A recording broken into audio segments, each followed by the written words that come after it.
अस्सलामुअलैकुम वरहमतुल्लाहि वबरकातुहू। प्यारे अज़ीज़ दोस्तों, मुफ्ती सलमान अज़हरी साहब पर जूनागढ़ से जो FIR दर्ज हुई थी और इसके हवाले से मुफ्ती सलमान अज़हरी साहब पर 4 धाराएं लगी थी, वो 4 धाराएं हटा दी गई हैं। मुफ्ती सलमान अज़हरी साहब को बेल मिल गई है, ज़मानत मिल गई है। लेकिन दोस्तों, अब सवाल ये पैदा होता है, जब मुफ्ती सलमान अज़हरी साहब को आतंकवादी मुल्ला, जहरीला मुल्ला, मुफ्ती सलमान अज़हरी साहब के पाकिस्तान के आतंकवादियों से कनेक्शन, मुफ्ती सलमान अज़हरी साहब हिंदुस्तान के अंदर रहकर ग़ज़वे हिंद की तैयारी कर रहे थे, इतने सारे इल्ज़ामात लगाए गए। ख़ास तौर पर दूरदर्शन TV का ये सुअर का बच्चा मुफ्ती सलमान अज़हरी साहब की फ़ोटो पर सुअर की फ़ोटो लगा रहा था। इन तमाम लोगों से सवाल है कि मुफ्ती सलमान अज़हरी साहब के वो तमाम मुकदमे, तमाम इल्ज़ामात गलत साबित हुए, तो अब तुम क्या जवाब दोगे? कानपुर का रहने वाला ये सूफ़ी कोसर हसन मजीदी, इससे सवाल है कि तूने मुफ्ती सलमान अज़हरी साहब के कनेक्शन पाकिस्तान से बता दिए, आतंकवादियों से बता दिए और ग़ज़वा हिंद की तैयारी कर रहे थे, ये इल्ज़ामात लगाया था, बहुत घटिया घटिया इल्ज़ामात लगाए थे। अब तू जवाब दे कि वो गलत साबित हुए। अब तेरा क्या बनना चाहिए? तुझको सलाखों के पीछे होना चाहिए। दूरदर्शन TV के स्वर के बच्चों को मुसलमानों सज़ा दिलवाओ कि इसने इतनी घटिया, इतनी गंदी हरकत की है कि मुफ्ती सलमान अज़हरी साहब की फ़ोटो पर सुअर की फ़ोटो लगाई है।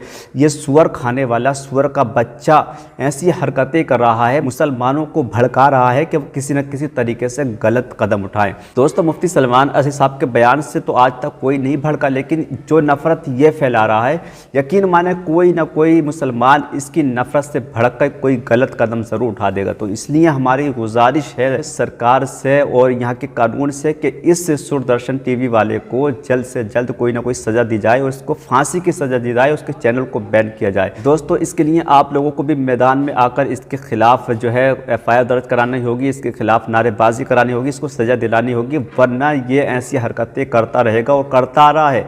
हमेशा से ये इस्लाम को टारगेट करता रहा है, नफ़रत फैलाता रहा है। इस नफ़रती चिंटू को सज़ा दिलाना बहुत ज़्यादा ज़रूरी है। और दोस्तों, इस मुनाफिक सूफ़ी कोसर हसन मजीदी से भी जवाब तलब किए जाएँ और इसको भी सज़ा दिलाई जाए कि इसने इतने घटिया इल्ज़ामात मुफ्ती सलमान अज़हरी साहब पर किस बिना पर लगाए। तो पाकिस्तानी आतंकवादियों के इशारे पर भारत में तहरीक लब्बैक के पैटर्न पर सांप्रदायिक विद्वेष को बढ़ाने का कार्य करने वाला सलमान अज़हरी, जो कि पिछले कई सालों से ग़ज़वा हिंद के प्रोजेक्ट पर कार्य कर रहा था, जिसके संबंध में सूफ़ी खानकाह एसोसिएशन के द्वारा लगातार आवाज़ उठाई जा रही थी और उठाई जा रही है कि ये व्यक्ति धार्मिक समारोह की आड़ में मुसलमानों को गुमराह करने का काम कर रहा है और नौजवानों के अंदर देश के प्रति नफरत और सांप्रदायिक विद्वेष की भावना को बढ़ा रहा है।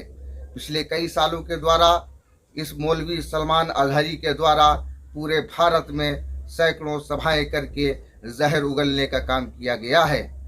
इसके संबंध में गुजरात के जूनागढ़ में सलमान अज़हरी के खिलाफ एक FIR दर्ज हुई और सलमान अज़हरी को गिरफ्तार कर लिया गया है। सलमान अज़हरी की गिरफ्तारी का सूफ़ी खानकाह एसोसिएशन स्वागत करती है, क्योंकि ऐसे आतताई तत्व जो देश में सांप्रदायिक विद्वेष को बढ़ाते हों, उनको किसी भी तरीके से खुले में नहीं रखा जा सकता है। मिस्र से शिक्षा प्राप्त ये व्यक्ति मुस्लिम ब्रदरहुड की विचारधारा पर कार्य करने वाला है और ये भारत में हमास जैसी व्यवस्था को लाना चाहता है और ग़ज़वा हिंद के एजेंडे को आगे बढ़ा रहा है। इससे पहले भी सूफ़ी खानकाह एसोसिएशन ने कई बार इस व्यक्ति के खिलाफ कार्रवाई करने की अपील की है।